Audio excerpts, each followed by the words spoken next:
प्रिय मित्रों, अब समय यह समझने का है कि 7 से 13 वर्ष के अंदर आप में क्या बदलाव अब आने हैं। इसके दूसरे भाग का सबसे पहले भाग में हमने चर्चा करी थी कि 6-7 साल से पहले के बच्चे की परवरिश में किस बात का ध्यान रखना है।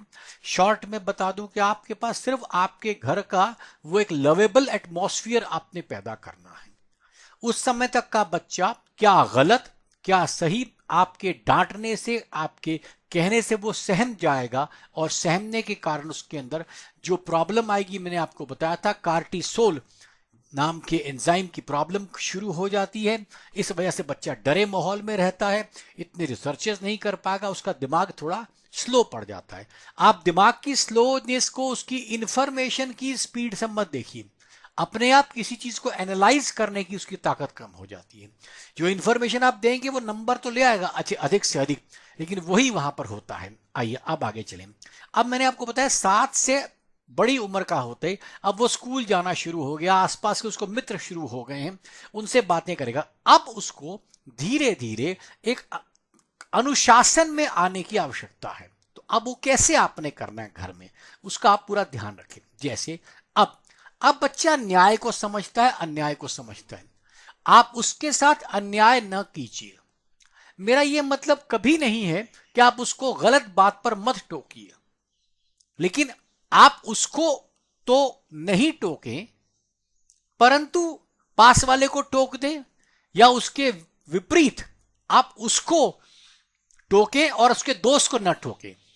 देखिए, जॉइंट फैमिली के अंदर जो पुराना समय था, आज से 20-25 साल पहले का, उस समय कोई चाचा ताऊ किसी को थप्पड़ मार देता था बच्चे को, और बच्चे में क्या, अपने भाई के बच्चे को क्या, मोहल्ले के बच्चे को मार दिया।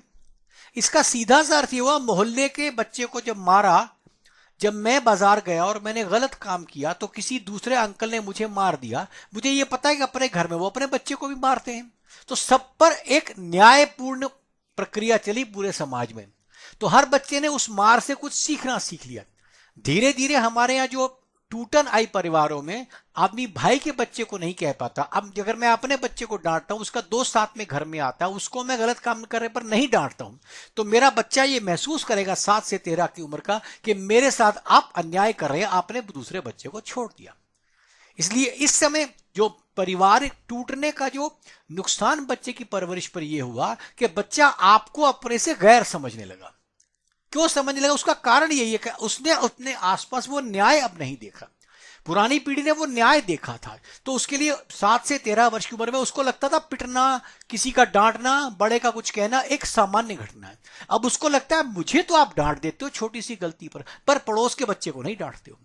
तो यहां पर बच्चा न्याय अन्याय को समझ लेता है। आपसे कुछ नहीं कहेगा क्योंकि उसने खाना आपसे खाना है, मां ने रोटी बना के देनी है, पिता ने खिलौने लेके देने हैं, तो आपसे लड़ेगा तो नहीं, लेकिन मन में उसके चीज घर कर जाएगी कि मेरे साथ न्याय नहीं हो रहा।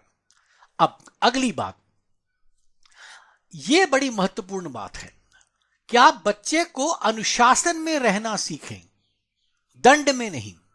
अब आप इसको ऐसे मत समझिए कि आप, मेरे कहने का अर्थ यह है कि बच्चा कुछ भी करे आप उसको गलत को नहीं रोके।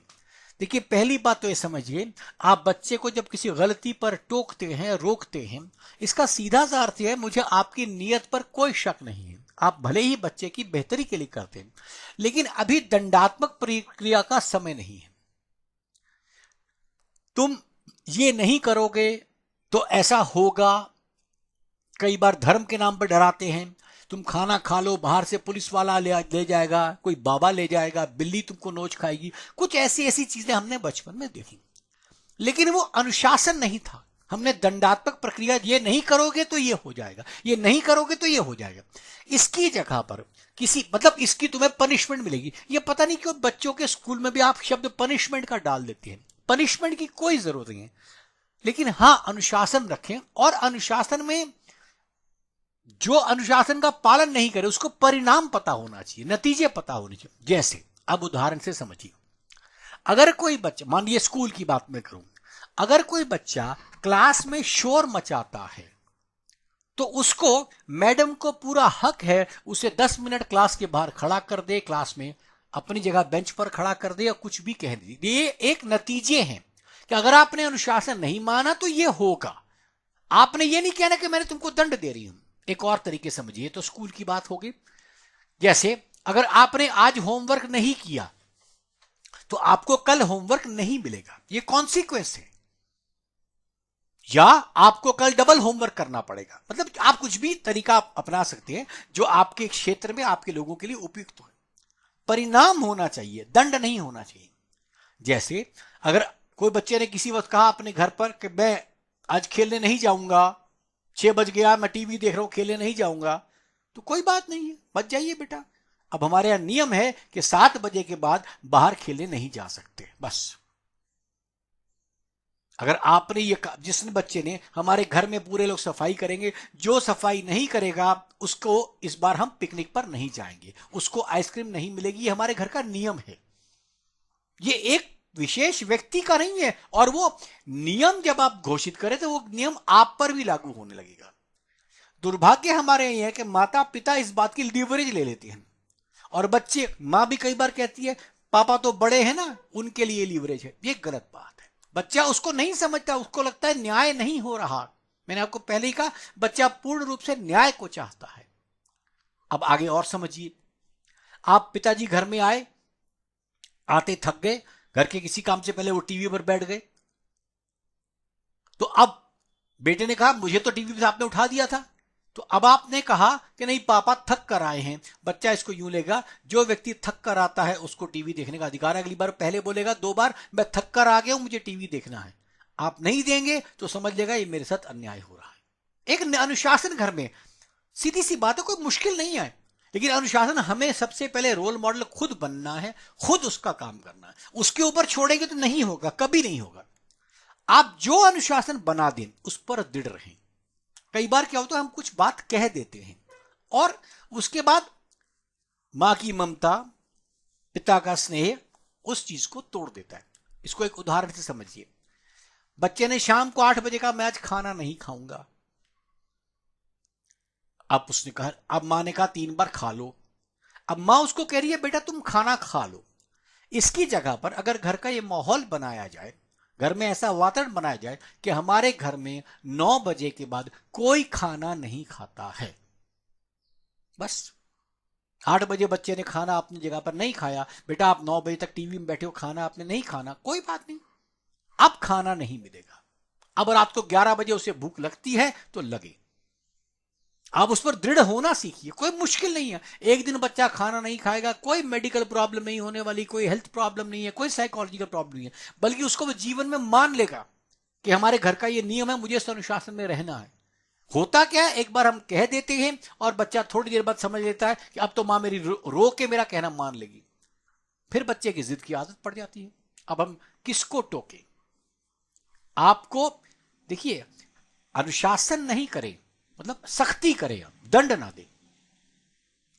हमारे घर का ये कड़ा नियम है, 9 बजे के बाद कोई घर से बाहर नहीं जाता। अब आपके बच्चा इस उम्र में बड़ा होगा, मेरी फ्रेंड्स के पार्टी है, मैं ये नहीं कह रहा फ्रेंड्स के पार्टी को मना करें, लेकिन फिर इसका नियम होना चाहिए कि फ्रेंड्स की पार्टी में बेटा आपको 11 बजे तक आ जाना है, या महीने में 2 पार्टी अलाउड है, कुछ भी आप कीजिए, एक नियम बनाइए, उस नियम पे आप स्ट्रिक्ट हो जाइए।